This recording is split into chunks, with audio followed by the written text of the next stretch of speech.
Right. Thank you.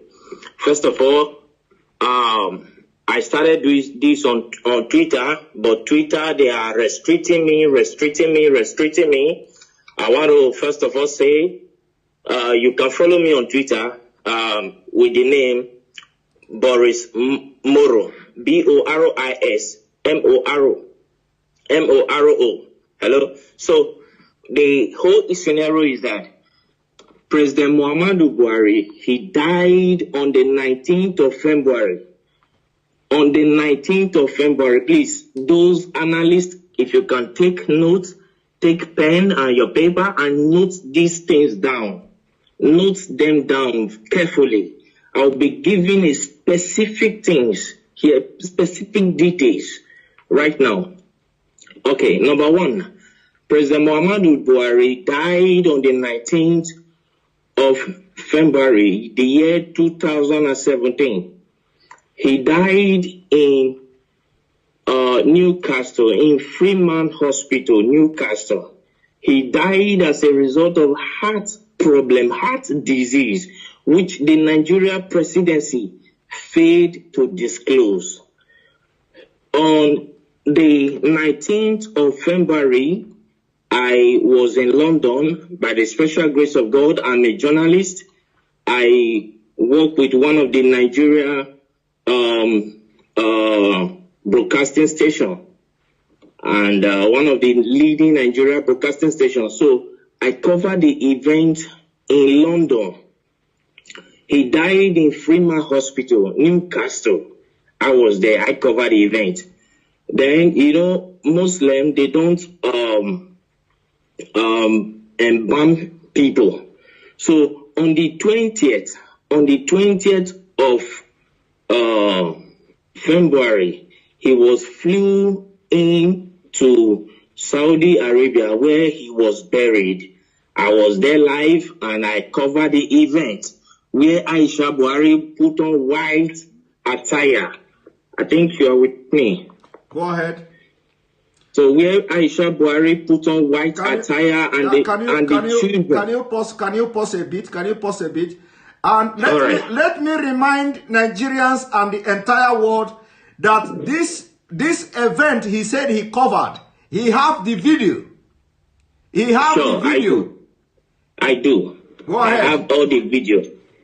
So the Nigeria Aisha was putting on white as a sign of mourning to her husband, who is the late President Muhammadu Buhari. Then the children, according to the Muslim tradition, were putting on black. I have the video, I have the photograph and everything. You understand? Then on the 23rd of February, I was in Ethiopia as a journalist. I moved around. So I was in Ethiopia where the African Union, the AU, hold a summit, a mini silence for late President Muhammadu Buhari on the 23rd of February, the year 2017. Hold on, please, hold on. I know that interrupting you is I know this kind of thing is very, very difficult, but please, hold on. Now, you, after covering the event, you went to Ethiopia on the 23rd of April, on the 23rd of February yes. 2017. And yes. You were there at the African Union Summit or whatever. Yes. You covered it with your own camera as a journalist, and yes. You have the video. Exactly, I do. Go ahead. So I covered the events there where the African Union hold a minute silent for late President Muhammadu Buhari. So to show their last respect to the late President Muhammadu Buhari of the Nigeria government. Then on the 28th of February, which I think is the last day of February, then what was it called?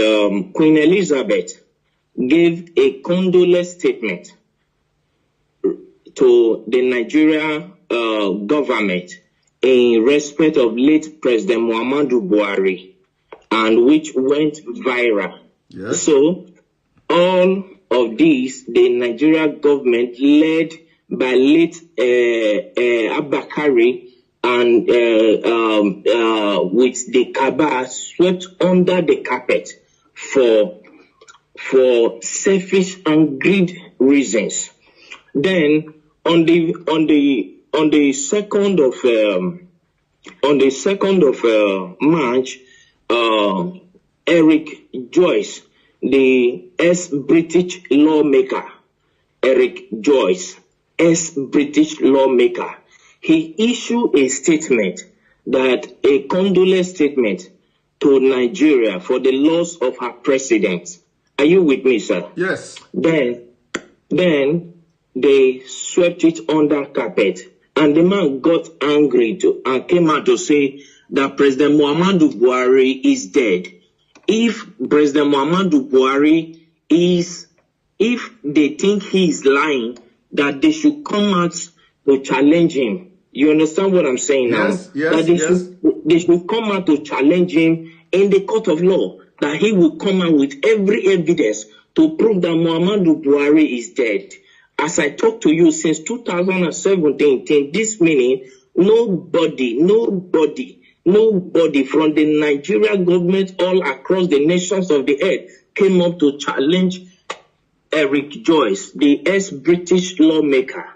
That went by. Then on April 17th, one American journalist by name Mark Smith, he came up to say that the corruption going on in Nigeria is unbearable, that he can only imagine how the Nigerians are surviving in that country, that there is corruption everywhere. You understand? So we just talked over all this. But what actually prompted me to come up to this tonight is, one, the Nigerian youth have been suffering 60 years of independence, 60 years of suffering and smiling, and yet the government is taking them for granted. Now the Nigerian youth, they came up to say, no, enough is enough. We don't need this anymore. Let's put an end to this. All what they could do was to send the military to fire them. If they think maybe I am lying, let Aisha Buhari, the wife of the late President Buhari, come up to tell me that the imposter parading himself as the Buhari is her husband. If I am lying, okay, hold it there. First of all, I want you to tell me, because you are one of the best journalists, but people don't know. Like I said, you don't need to mention your name. You don't also need to mention the Nigeria TV station where you work and all that. So now during the time when this man died, I want you to tell me, what did you do? Like, did you contact anybody in Nigeria, like any prominent politicians, and who is the person and what did you discuss? And can you tell us why, what happened that the Nigerian media didn't carry out the news, including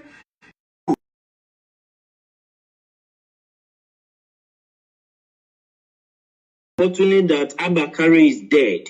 Abakari did not die of COVID-19. Coronavirus did not kill him. They masterminded his death.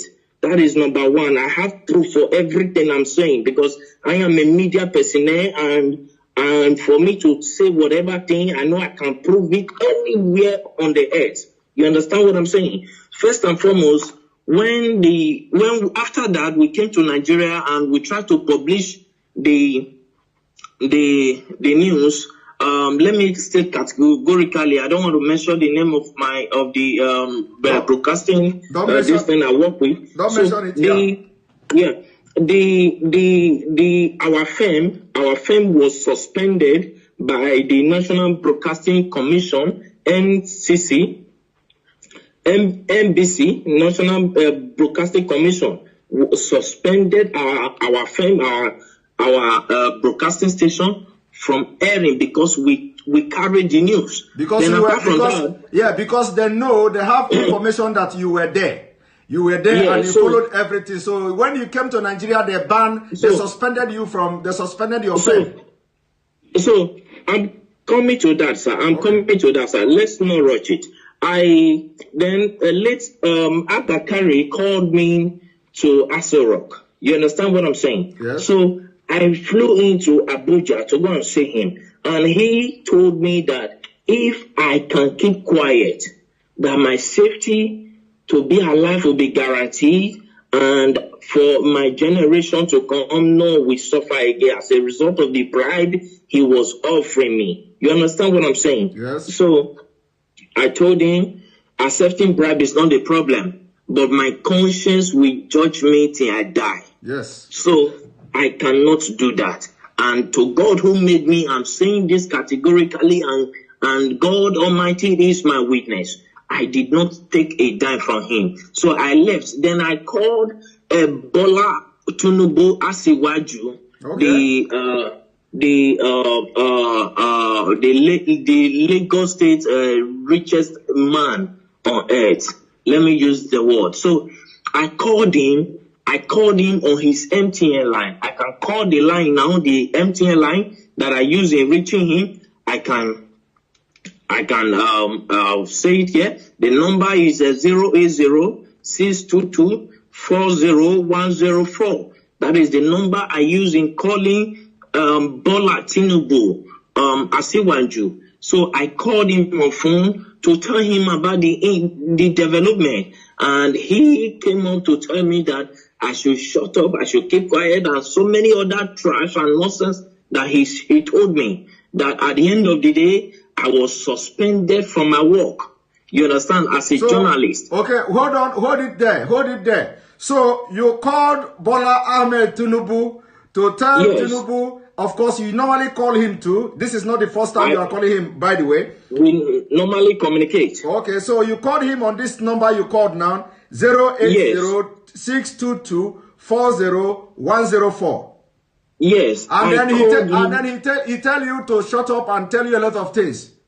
He specifically, I can still remember, I still have the record of that conversation. You understand? Because as a journalist, you keep record of things, because years to come you might need it. You understand me? Okay. So I still have the record of that conversation. So when I called him, he told me that Nigeria is not like other countries. That Nigeria ends of affair revolve and must continue to revolve around the cycle. You understand now? He told me that it must continue to revolve around the cycle, that the system of governance in Nigeria is different from every system of governance in the world, on earth, that in Nigeria transparency is something that they don't toy with, that they try to hide everything, that it's not everything the masses must know. It's not everything the masses, the people of Nigeria must be aware of. Are you getting what I'm saying, sir? Yes. So he told me, and he offered me money too. He offered me a bribe. He said as long as I kept quiet, then I called the vice president too, Yemi Osibanjo. You called the vice president too. Okay. Yes, I have his contact, but I for security reasons I wouldn't want to disclose his contact to the public. You understand what I'm saying? Yes, go but ahead. If you needed one on one, I can give it to. No need. Just go ahead. No need. So I called Professor Yemi Osibanjo. I called him. I went to his office to meet him in Aso Rock in Abuja. So when I got there, and I told him, sir, we understood, because I was the one that covered that news. I'm from so place. I introduced myself to him, and he welcomed me. He sat me down. I told him this according to the law that I know, because my father is in Nigeria. You understand me now? My father is in Nigeria. My mother is from the British. Is from England. So I told him that according to the laws that are known in Nigeria, when the president died, the vice president automatically will become the president. You understand? As a way of moving the country forward. He said that the Nigerian government is not run in that system. I said, no, when Goodluck Jonathan was there, that was what happened. When the president died, he was the vice president and he came up to be the president. You understand what I'm saying? And he said, please, for my safety, I should keep quiet and go my way. That the course of things will play out by itself in Nigeria. The reason I got to understand that. Can you pause a little bit, please? I know that this is very difficult, when I'm, pausing you all the time. So, is it that because of the way you have actively trying to air this news was the reason why you were suspended and sacked or something? I wasn't sacked, sir. I was suspended. Okay, you were suspended. Okay. So was it the reason? Was it the reason you were suspended? Yes. Okay. All right. Go because ahead. I told them that I will publish it. Then, as at that time, I was receiving so many threats. Like seriously, people started threatening my life, threatening me here and there. Then I called, El-Rufai, because El-Rufai was there when Buhari was being buried in Saudi Arabia. El-Rufai was there, the Sultan of Sokoto was there, Ganduje was there. As at that time, then about 10 or 11 persons, prominent people from Nigeria were there, including other people who came to the burial ground. But the people that were there, El-Rufai was there. The Sultan of Sokoto was there. You understand what I'm saying now? Yeah. So when they were buried him in Saudi Arabia, and they started threatening me. As at that time, they threatened me. Because I told them I would publish the video. You understand what I'm saying? Yes. And I understand that many of them are hearing me right now. I understand that many of them will come up to say it's a lie, nothing like that happened. But if any of them can come up to challenge me that this and this and this I'm saying now never happened, I will be very glad, because I will pick it up from there. I will take it to the court, to the International Court of Law. Let Aisha Buhari come up to tell me that the man he's posting as a Buhari is the real Buhari. I will come up with every evidence, including the video of how he was wrapped with the Nigeria flag, yes, with the white, green cloth. Okay. I will come up with the video of everything. Okay, let them come out and challenge me. Okay, hold it there. So actually, the video and all these pictures were taken away from you, but you have your own backup as a journalist. I always have backup. All right. I always have backup. Go ahead. Continue. My camera was seized as a journalist. It was seized at the airport in Lagos.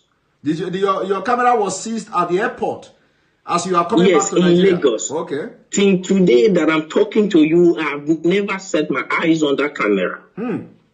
But you have backup. You understand what they didn't know that. You know they are Of course, I have all my backup. Even this evening, I was going through the backup. I was playing all of them. I was going through them again. So if they want to debunk this thing, I'm saying that it's a lie. Nothing like that happened. How come the AU, the Africa, our presidents, had a minute silent for them? As at that time, I could remember I called the president of Ghana on this issue. The president of Ghana told me that it is not in their interest that if the people of Nigeria cried out for 30 days. That is when they will take up the case, that the AU will take up the case. As long as nobody has cried out, that it is assumed that they understood what is going on, that in Nigeria is not Ghana. That is what the president of Ghana told me. You understand what I'm saying now? Yeah. I understand that many of them are hearing me right now. Let any one of them come up to challenge me. I went to Ethiopia. I spoke with a prime minister, with one of the lawmakers there, and he told me that it is not in their interest. Then I accused him of being bribed. If not, he would have come up with an action, because he is the secretary of the AU, of the African Union. You understand me now? As at then. Yes, as at that time. So I challenged him. I accused him that they have been offered bribe, and he told me that he has never received any bribe from Nigeria, though many of them are coming with proposal. But whether he later accepted bribe, I don't know. You understand what I'm saying now? But the truth is this: Buhari is long dead in Freeman Hospital in Newcastle in London on the 19th of February, the year 2017. He's dead. Buhari is dead. He was buried in Saudi Arabia. Nobody can tell me that he's still alive. Buhari, that I know, if you look, when Nnamdi Kanu came up, you understand, they said that he's talking rubbish. I have never met Nnamdi Kanu on face to face. He doesn't even know me. He doesn't even know whether I'm fair or black. He doesn't know me. And I've never given him anything. He has never given me anything. You understand now? But the truth is, as a journalist, I swore an oath to stand by the truth at all times. Irrespective of what may be at stake, I swore an oath to God and to humanity. And now you no longer work with this television station, and now because of what is going on in Nigeria, you are ready to shatter the table. If I am not answerable to any Nigerian authority, you understand now? When I was suspended, I was waiting if my suspension would be lifted. I waited for a period of 6 months. My suspension was not lifted. Then I resigned. I sent them my resignation letter. Then I left. I started my own firm by myself. You understand me now? Which I am growing by the special grace of God. You understand what I'm saying now? Then what we do, because a lot of people, of course, a lot of people are demanding that we are not going to discuss here, whether we are going to, how we're going to bring video to start flashing and stuff like that, because we want to be killing them, slowly. So we want to be killing them slowly. It is not going to be boom. So a lot of people are saying we should bring the video, We are not going to respond to that at this point, whether we are going to bring the video or not. But so long as they are following the program, following what we're doing, the videos and evidences will be dropping bit by bit. All right. Thank you very much. The issue is, thank you, sir. Please, I want to say something, sir. Okay, go ahead. Thank you very much. I appreciate you. I appreciate what you are doing, and I appreciate the good people of Nigeria who stood up to say, no, we cannot face this anymore. I appreciate all of you. But one thing we must understand is the spirit of unity has to be strong in the Nigeria youth. You understand what I'm saying? Because any protest that does not last for 30 days cannot draw the attention of the European Union and the African Union. You understand now? Yes. So if I'm saying this to the Nigeria youth so that they will understand what they are doing. You understand? Because right now, revolution is what is needed. That is why the Nigeria government are doing everything to block everywhere. That is why they paid people to go and shoot. Those are the people, those are the military that Buhari ordered the shooting, and the governor of Lagos State, Sanwo-Olu said that there was, at first I watched him, he said there was nothing like that. Then I called him on the phone. That was day before yesterday. You called someone on the phone. You called someone on the phone the day before yesterday. I have their number. I called him on the phone and I asked him, why are you saying this? It is obvious across the nations of the earth. Why are you saying this? People will come after you. The Nigerian youths that I know, they are calm, but when you toy with their simplicity, they will come after you. You understand what I'm saying? Yes. Then I believe that was later when he came up to say that they thought nobody died, but he began to look for possible means to change his mouth. Then I called Bola Asiwaju. Then when I learned that he was in France, I flew into France to go and see him, but I was not allowed to see him in his France mansion.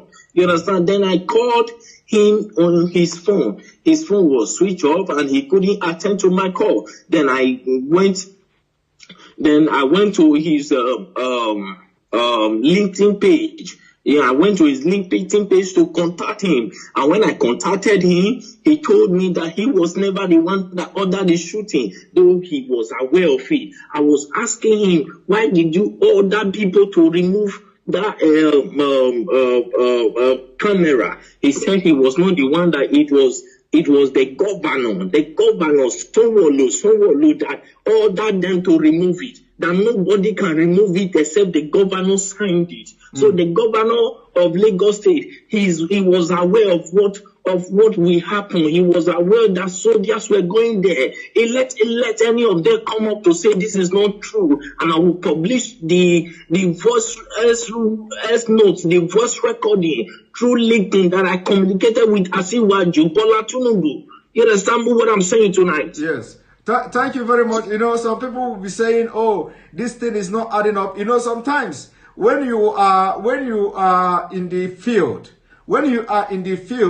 the way this Nigeria politicians, the way this Nigeria story goes, you know, sometimes it will go up and go down. Some people may not be, you know, getting the point. Some people may not understand, you know, why would you go to France? Why would you do this? You know, but when a journalist who is like, you know, dealing with all these politicians in Nigeria, and you want to be the person to have the first-hand information of whatever that is happening, and especially when you are out of the game, especially from the Nigeria space, and now you want to be, you want to have first-hand information of what is going on. You know, sometimes when something like this happens, of course, you can fly to anywhere just to get the information and get the first-hand information, you know, to have it in your own space.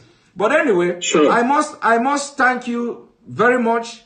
This is the first time you are talking to anybody about this. Yes. This is the first time ever you are talking to anybody about this. We are going to continue our discussion. It is not going to be online. It is not going to be live.